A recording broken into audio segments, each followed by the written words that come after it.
박성민 목사의 매일 큐티 묵상입니다.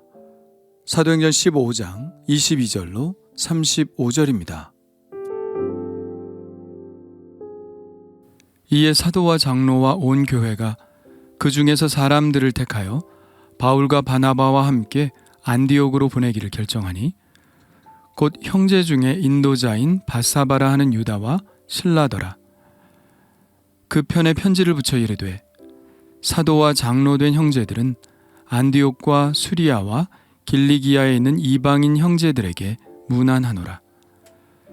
들은즉 우리 가운데서 어떤 사람들이 우리의 지시도 없이 나가서 말로 너희를 괴롭게 하고 마음을 혼란하게 한다 하기로 사람을 택하여 우리 주 예수 그리스도의 이름을 위하여 생명을 아끼지 아니하는 자인 우리가 사랑하는 바나바와 바울과 함께 너희에게 보내기를 만장일치로 결정하였노라.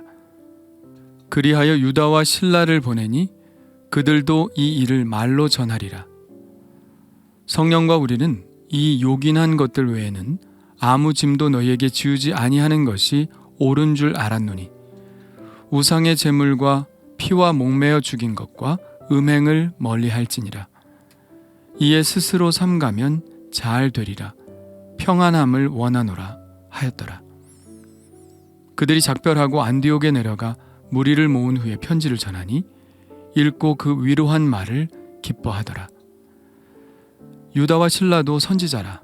여러 말로 형제를 권면하여 굳게 하고 얼마 있다가 평안히 가라는 전송을 형제들에게 받고 자기를 보내던 사람들에게로 돌아가되 바울과 바나바는 안디옥에 유하며 수다한 다른 사람들과 함께 주의 말씀을 가르치며 전파하니라. 아멘. 야고보가 제안한 조치에 모두 동의한 사도들과 장로들은 다시 온 회중 앞에서 이 조치를 발표하고 이 새로운 규정들을 이방 교회에 전달할 사람들을 세웁니다. 바나바와 바울이 이 역할을 수행할 수도 있지만 예루살렘 교회에 소속되어 있는 사람들이 동행하는 것이 더욱 공신력을 강화할 수 있기 때문에 이렇게 한 것일 겁니다. 그래서 바울과 바나바와 함께 안디옥에 보낼 사람으로 바사바라 하는 유다와 실라를 택합니다. 바사바라 하는 유다의 이름은 성경을 통틀어 이곳에서만 나오고 실라는 앞으로 바울과 2차 전도 여행을 함께 할 사람이 되죠. 실라는 데살로니가 전후서와 고린도후서 그리고 베드로 전서에서는 실루아노라는 이름으로 나옵니다. 실루아노는 실라의 로마식 발음이죠. 재미있는 점은 실라라는 이름은 유대식으로는 사울이라는 것입니다. 사울을 아람어로 하면 세일라, 그리고 이 아람어를 그리스어로 하면 실라가 되는 것이죠. 이 편지에서 사도와 장로들은 스스로를 형제라고 부르고 또 안디옥과 수리아와 길리기아에 있는 이방인들도 형제라고 부르며 문안합니다. 이제는 전혀 스스럼 없이 유대인과 이방인이 그리스도 안에서 한 형제가 되었다는 것을 인정한 것이죠. 에베소서의 말씀과 같습니다. 이제는 전에 멀리 있던 너희가 그리스도 예수 안에서 그리스도의 피로 가까워졌느니라. 그러므로 이제부터 너희는 외인도 아니요 나그네도 아니요 오직 성도들과 동일한 시민이요 하나님의 권속이라. 여기서 권속이라는 말은 가족이라는 말이죠. 이제는 유대인과 이방인 사이에 있었던 거리낌들이 완전히 사라졌습니다. 예수님께서 십자가로 그 막힌 담을 허셨죠. 모두 하나님의 자녀가 되고 모두 하나님 아버지 안에서 한 형제가 되었습니다. 그들은 편지에서 안디옥 교회에서 소란을 일으킨 자들에 대해서 책망합니다. 들은즉 우리 가운데에서 어떤 사람들이 우리의 지시도 없이 나가서 말로 너희를 괴롭게 하고 마음을 혼란하게 한다 하기로 그들은 안디옥 교회에서 예수 그리스도 외에도 율법을 지키고 할례를 받아야 한다고 주장해 안디옥 교회 이방인 그리스도인들을 혼란에 빠뜨렸죠. 이러한 행동은 그들만의 개인적인 행동이었으며 예루살렘 교회의 공식적인 주장은 아니라는 것을 분명히 하고 있습니다. 이러한 일은 개인적인 생각과 공식적인 입장을 구분하지 못해서 생긴 일입니다. 우리도 가끔 이런 우를 범하죠.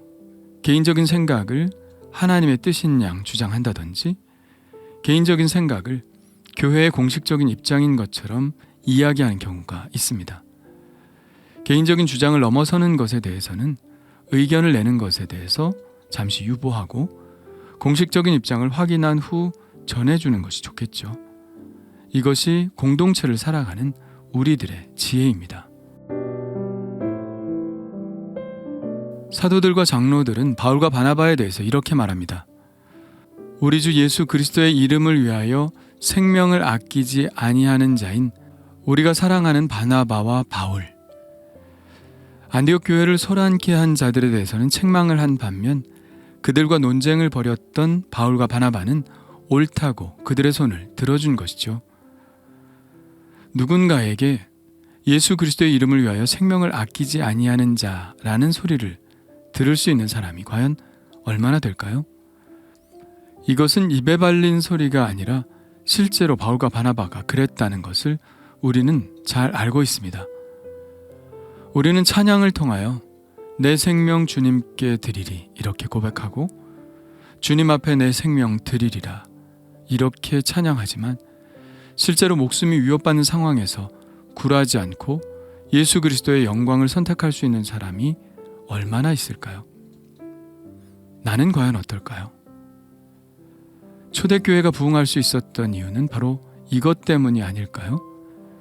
예수님을 위해 죽을 수도 있었던 사람들이 많이 있었던 초대교회.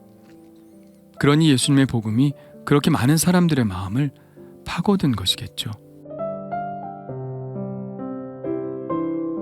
이 편지는 안디옥에 잘 전달되었습니다.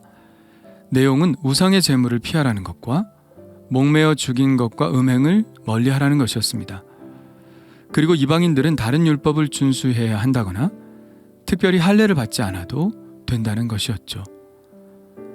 마음을 졸이며 결과를 기다렸던 안디옥 교회 성도들은 이 편지를 읽고 매우 기뻐했습니다. 이 기쁨은 그 어떤 공로나 조건도 없이 예수 그리스도께서 그저 자신들을 받아들여 주셨다는 기쁨이겠죠. 우리가 구원을 받기 위해 무엇인가를 할 필요가 없고 오직 예수 그리스도의 온전한 은혜로 구원을 받는다는 것에 대한 기쁨일 겁니다. 이 결정으로 인해 안디옥 교회는 매우 편안해졌습니다. 안디옥 교회뿐만 아니라 바울이 앞으로 복음을 전하기도 매우 수월해진 것이죠. 이 결정은 이방인 교회가 앞으로 계속해서 부흥해 나가는데 매우 중요한 결정이 되었습니다. 이 일을 수행한 유다와 실라는 그곳에서 권면의 말씀을 전하며 은혜를 끼치고 예루살렘으로 돌아갔고 바울과 바나바는 안디옥에 계속 유하면서 많은 사람들을 가르치며 복음을 전파했습니다. 이처럼 모든 갈등은 해결되었습니다. 갈등은 해결될 수 있습니다. 안디옥 교회에서 처음 논쟁이 벌어졌을 때는 교회가 분열될 수도 있겠다는 위기처럼 느껴졌습니다. 그런데 모여서 함께 의논하는 가운데 그들은 성령께서 그들에게 어떻게 말씀하여 왔는지를 잘 깨닫게 되었죠.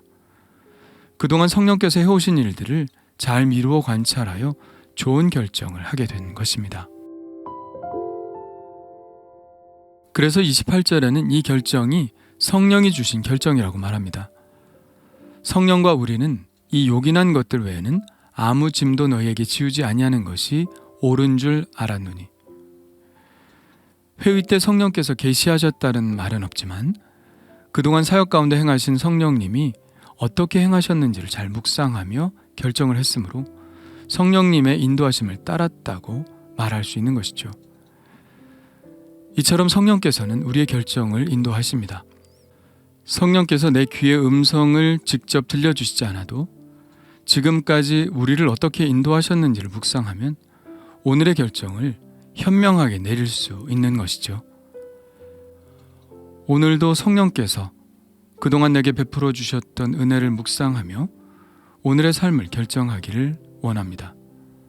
성령의 지혜로 행하게 하옵소서.